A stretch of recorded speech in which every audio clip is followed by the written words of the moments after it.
Matapos nga nilang dalin sa mental hospital ang sundalo ng Blackwing Army, ay sinabi naman ni Nieting na bantayan at selyuhan nila ang lugar kung saan lumalabas ang mga space. Pagsapit naman ng gabi ay sinabi ni Zujin na may mga bagong impormasyon umanong nakuha sila Yutang patungkol sa dating hari. Ayon nga daw sa impormasyon na nakuha nila ay nakipaglaban ang 3,000 taon ng hari na tinutukoy nila, at malaki din umano ang posibilidad na ito ang hari ng mga puppeteers. Tamang mahilig nga daw ito sa mga tula pero may kalupitan din umano ito. Sinabi naman ni Nieting na ayon sa mga puppeteers ay walang masamang intensyon at hindi nais sakupin ng kanilang hari ang Earth, pero patay na nga daw ang hari nila, at malamang sa mayroon umanong ibang tao ang nagnanais na sakupin ang Earth, wika ni Zujin. Tinignan na nga din daw ni Zujin ang records nila, at dati nga daw ay nararamdaman lang ang energy waves na ito ng isang beses sa isang taon, pero ngayon nga daw ay masyado itong madalas. Kaya malamang umano na mayroon silang sinusubukan sa kabilang panig nito.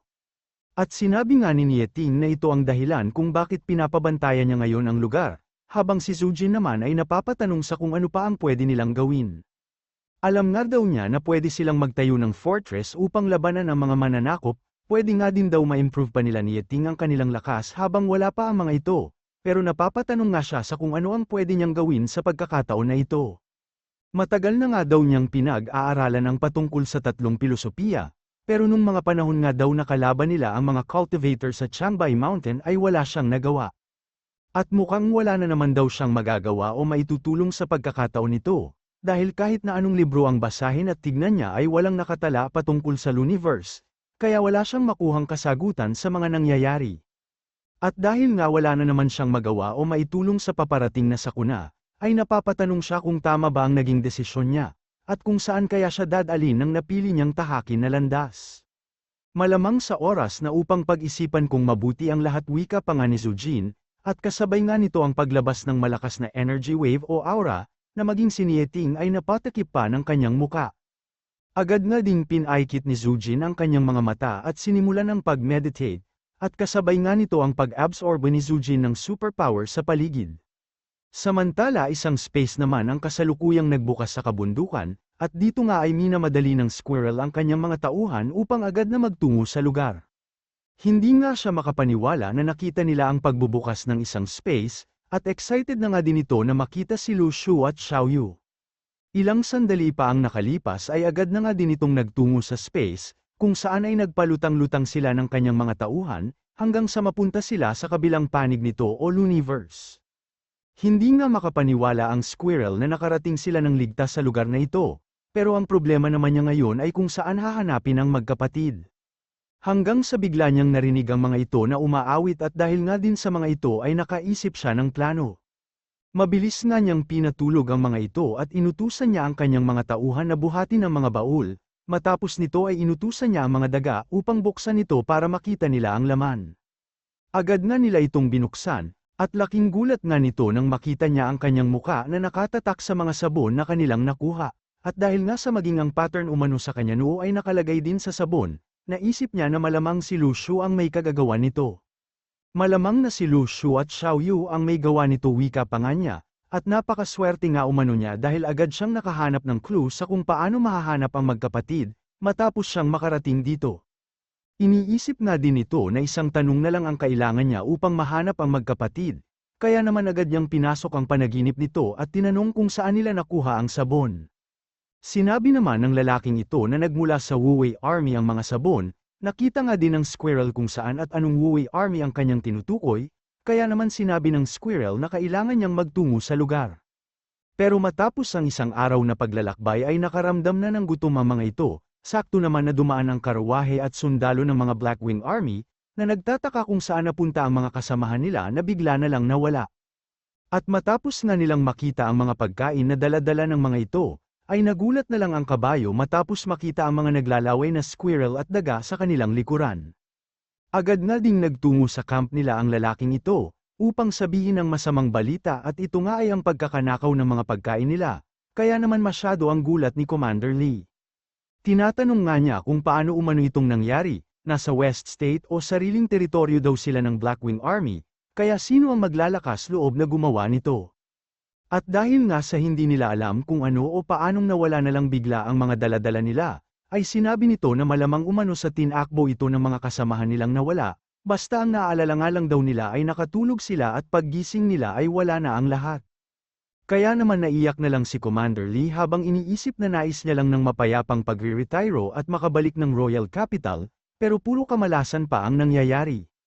Samantala 1 linggo naman ang nakalipas ay tamang silip ang mga ito sa isang lungsod, hanggang sasabihin ng Squirrel na maghintay na muna sila dito sa labas, at ang Squirrel na umano ang bahala na siyasatin at ikutin ang lugar. Palihim nga itong pumasok sa loob ng lungsod, hanggang sa bigla niyang narinig ang isang lalaki na tinatanong kung paano umano basahin ang mga nakasulat, ito nga ay walang iba kundi si Heitan at Commander Leo.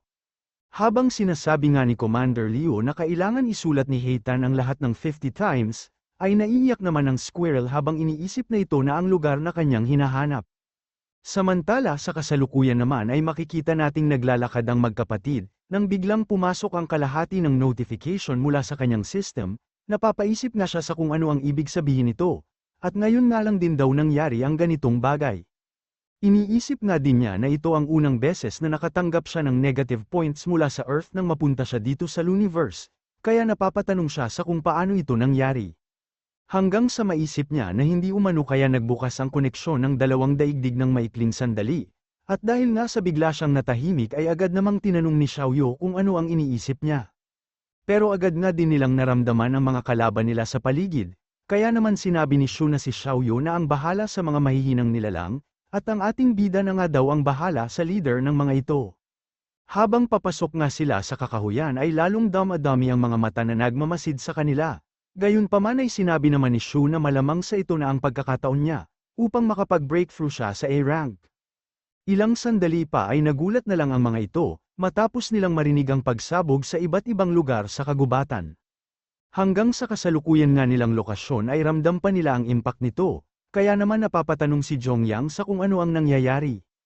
Pero matapos pa ang ilang sandali ay biglang tumigil ang pagbuga ng malakas na hangin, at nasabi na lang nila na masyado umano yatang mabilis na tapos ang lahat. Samantalang makikita naman nating hinihingal ang lalaking ito, habang nasa kanyang harapan ang ating bida, at mabilis namang nagtungo sa itaas ng puno si Xiaoyu.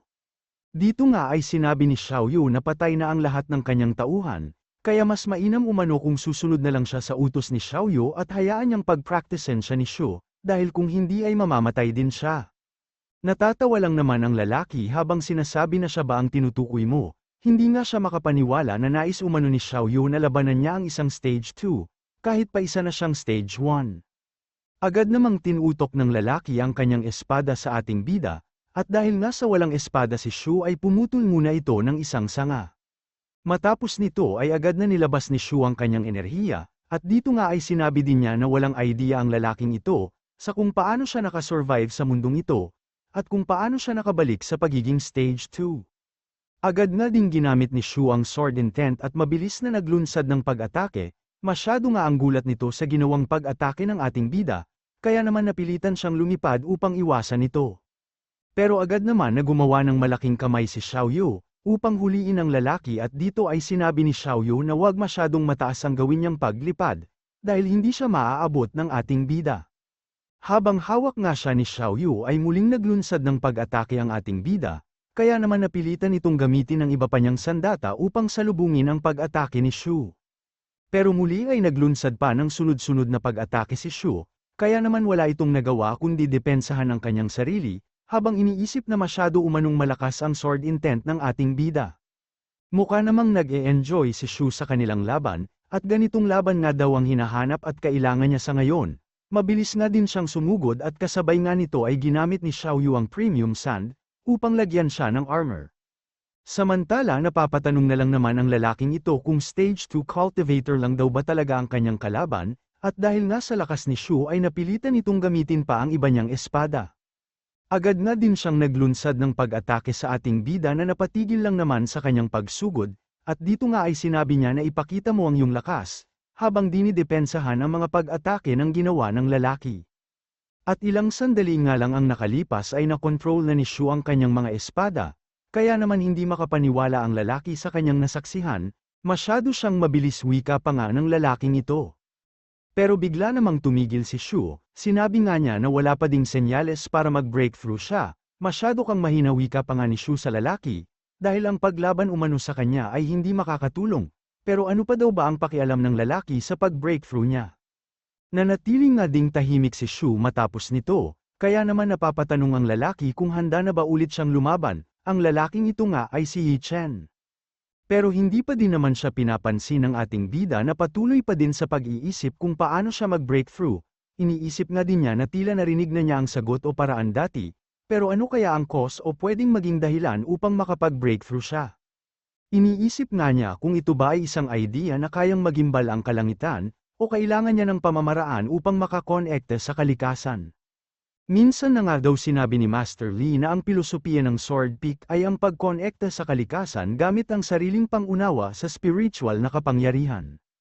Habang si Nieting naman daw ay leader ng Dragnet and Snares, kung saan ay matibay umano ang paniniwala nito, at ang kanyang cause ay ang pagpatay at pagprotekta sa mga mamamayan.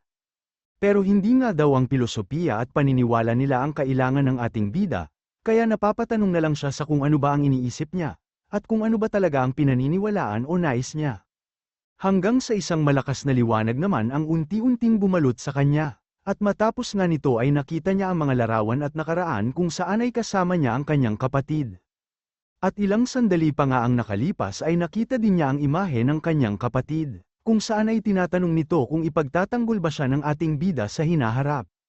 Dito nga ay sunod-sunod na katanungan pa ang binigkas at narinig ng ating bida, hanggang sa tanungin nito kung ano ang gagawin nila, pag ang buong mundo ay nais silang patayin. Bahagya namang natahimik ang ating bida, hanggang sa bigla nga nitong sinabi na papatayin nila ang buong mundo o ang mga nagnanais na mamatay sila. At ilang sandali pa nga ang nakalipas ay mayroon nang na-realize ang ating bida, hindi nga daw niya piniling tahakin ang landas na ito upang lumakas lang siya at magpadami ng pera. Dahil ang ginagawa niya ay para magkaroon sila ng maayos at masayang buhay ni Xiaoyu. At kahit nga daw harangan pa siya ng bundok ay wawasakin niya lang ito, at kung may mga taong hahadlang upang maabot niya ang kanyang pangarap, ay papatayin niya ang mga ito. Ilang sandali pa nga ay dinilat ng ating bida ang kanyang mga mata, at sinabi na mamamatay ang lahat ng hahadlang, dahil yun umano ang kanyang cause, at yun din mismo ang kanyang gagawin. At dyan na din po natatapos ang ating kwento, salamat sa inyong panunood. Pero joke lang pala dahil ito na ang hinihintay ng lahat. Nag-breakthrough na nga sa A-rank si Lu Shu, at dahil nga sa lakas ng energy wave at sound wave nito ay umabot pa ito kila Zhongyang. Agad nga ding tumulo ang dugo matapos masuka itong si Zhongyang, at dito ay sinabi nga nila na ang tunog na narinig nila ay mula sa nag-breakthrough sa stage 1, pero mas hindi sila makapaniwala na nasaktan at pinsala sila ng dahil lamang sa energy wave nito. Napapatanong na nga lang din sila sa isa't isa kung bakit umano napakahihina nila. Mga naturingan nga daw silang stage 1 at matataas ang physique, pero napinsala pa din sila. Napapatanong naman si Chuan kung si Liulu daw kaya ang nag-breakthrough, pero wala nga daw idea si Xiaoya at nais lang niyang malaman ngayon kung gaano kalawak ang impluensya ng tunog at energy wave ng pag-breakthrough niya. Kakaiba talaga siya at talagang sa kagubatan pa siya nag-breakthrough, wika naman ito, pero kung lawak nga daw ng impluensya ay malamang sa 10 o 15 kilometro ang layo nila sa ating bida, o inabot ng energy at sound wave mula sa kanyang breakthrough. Masyado siyang malakas, wika naman nito, sabay tanong kung sa tingin daw ba ni Zhongyang, ay kaya nilang paabutin ng ganun kalayo ang kanilang energy wave.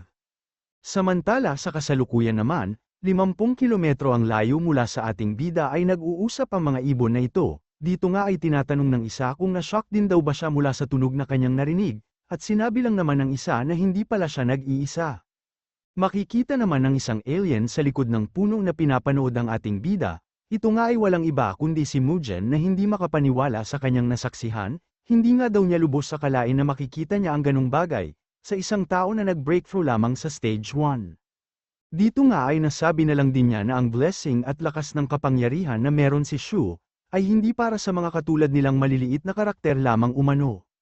Hanggang sa bigla nga itong nagulat nang makarinig siya ng kakaibang tunog, kung saan ay makikita natin ang pagdaloy ng superpower sa katawan ng ating bida, habang si Mugen ay muling napapatanong sa kung ano ang nangyayari. Ilang sandali nga ang nakalipas bago ito nangyari ay mayroong hindi maipaliwanag na sakit ang naramdaman ni Shu, at kasabay nga nito ay ang isang malakas na liwanag mula sa kanyang star power. Kaya naman agad niya itong pinuntahan at nakita nga niya na nawasak na ang selyo nito, kaya naman masaya ang ating bida dahil ang restriction nga daw na nilagay ni Zimeng ay wala na. Sinabi nga din niya na ngayong nakabalik na ang star power niya ay magiging maayos na ang lahat. Pero muli ay bigla siyang nakaramdam ng matinding sakit, kung saan halos ang bawat ugat nga sa kanyang katawan ay tila sasabog. Napapatanong na nga lang siya kung ito daw ba ang kabayaran ng pag-practice niya ng superpower dito sa universe, kahit pa mayroon na siyang star power. Ang star power nga daw ay tila pinagbabawalan siyang ma-upgrade o mapalakas ang kanyang fusik, at dahil nga sa lakas ng star power ay hindi nakakapasok ang superpower dati sa kanyang katawan, pero matapos ng maselyuhan ng kanyang star power ay nag-cultivate siya gamit ang superpower dito sa universe. Nagkaroon pa nga ito ng illustration, kung saan matapos matanggal ang selyo ng star power ay muli itong gumapang sa kanyang katawan at siniyasat nga ng mga ito ang katawan ng ating bida. Pero sa patuloy na pagdaloy ng star power sa katawan niya ay mayroong mga kakaibang bagay na nakita ang kanyang star power. Ito nga ay ang superpower kaya naman sa pananaw umano ng star power ay nasakop o inagaw ng superpower ang kanilang tahanan. Dito nga ay sinabi din ni Shu na matapos maselyuhan ang star power niya ay inumpisahan ang kanyang katawan na absorbahin ang superpower, kung saan ay nananalaytay na ang mga ito sa kanyang mga ugat at laman, at ayon nga sa ating bida ay mayroon ng sapat na lakas ang superpower sa kanyang katawan, upang labanan ang star power. At dahil nga sa labanan ng star power at superpower na kasalukuyang nagaganap sa kanyang katawan, ay kailangan niyang tiisin ang sakit na kanyang nararamdaman, hanggang sa mabalance o makontrol niya ang mga ito, sa loob ng kanyang katawan. Samantala sa kasalukuyan naman sa labas ng katawan ng ating bida, ay hindi makagalaw ang kanyang kalaban ng dahil sa takot, kaya napapatanong na lang siya kung ano na ang dapat niyang gawin. Kakaiba nga daw ang kaganapan na nangyayari, at pakiramdam nga daw niya ay mayroong panibago o kakaibang puwersa ang kasalukuyang pumipigil sa echo of force, kasama nga din daw sa pinipigilan ng puwersang ito ang heaven and earth. Ngayon nga lang din daw siya nakasaksi ng ganitong pangyayari, kaya napapatanong siya sa kung ang ating bida daw kaya ang may kagagawa ng lahat ng ito. Ilang sandali pa ay unti-unti nang tumahimik sa lugar, at matapos nang huminga ng malalim ang ating bida, ay sinabi nito na tapos na ang lahat. Agad naman siyang binati ni Xiaoyu, habang iniisip na sarili lang din talaga ng ating bida ang makakatulong sa pag-breakthrough niya. Pero dahil ngayon sa isa na siyang A-rank, ay mukhang magagawa na nito ang lahat. Habang nakatingin naman ang lalaki sa ating bida, ay iniisip nito na naglaho na umano ang nakakatakot na puwersa matapos mag-breakthrough ang binata sa kanyang harapan. Dahil nga dito ay nakumpirma niya na sa ating bida umano nang gagaling ang naramdaman niyang puwersa kanina, kaya iniisip din niya na malamang sa hindi lang umano siya isang stage 1. Agad naman siyang tinawag ni Shu, at dito nga ay tinatanong ng ating bida kung sino ang minamaliit niyang stage 2 cultivator kanina, at kung sino umano ang sinasabi niyang papatayin niya. Pero bigla nga itong lumuhad sa harap ng ating bida, at kasabay nga ng pag-umpog nito ng kanyang ulo ay ang paghingi niya ng patawad sa ating bida. Kaya naman napapamura na lang ang ating bida, ayon nga daw sa mga manhwa na kanyang nababasa, ay nagkakaroon ng matinding labanan o laban ang mga main character matapos mag-level up, pero bakit daw kaya biglang sumusuko na ang kanyang kalaban? Bigla namang sinabi ni Xiaoyu na hindi ba't parang magkaugali kayo, dahil tumatakbo nga daw si Shu pag malakas ang kalaban, habang ang lalaki naman ay sumusuko pag malakas ang kalaban.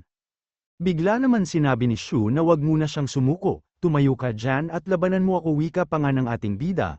Pero itong si Yi-chan naman ay iniisip lang na isa siyang sword wielder, pero nanginginig nga daw sa takot ang itlog niya ngayon. Pagtingala nga niya sa ating bida ay walang kapantay ang tingin niya dito, at ang cultivation umano ay tila mas mababa lang sa maestro, at habang nakatingin na siya kay Shu ay napapatanong siya sa kanyang sarili, kung sinusubukan daw ba siya nito.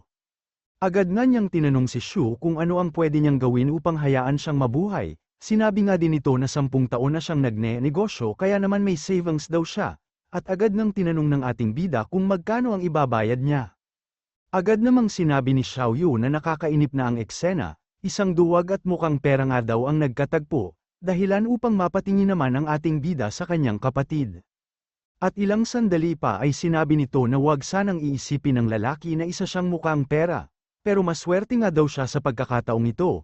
Kaya naman napapatanong ang lalaki kung paano siya naging maswerte. Dito nga ay sinabi ni Shu na maganda ang naging laban nila, at ang ibig sabihin nga daw nito ay mayroon siyang talento, kaya naman nais umano niyang bigyan ng posisyon ito sa kanyang hukbo.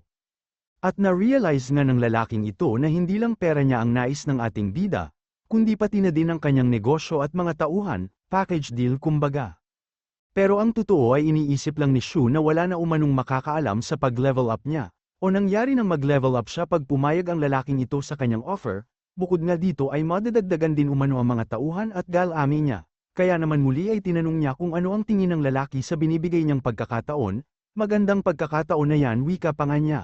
Pero nanatili lang naman na tahimik ang lalaki.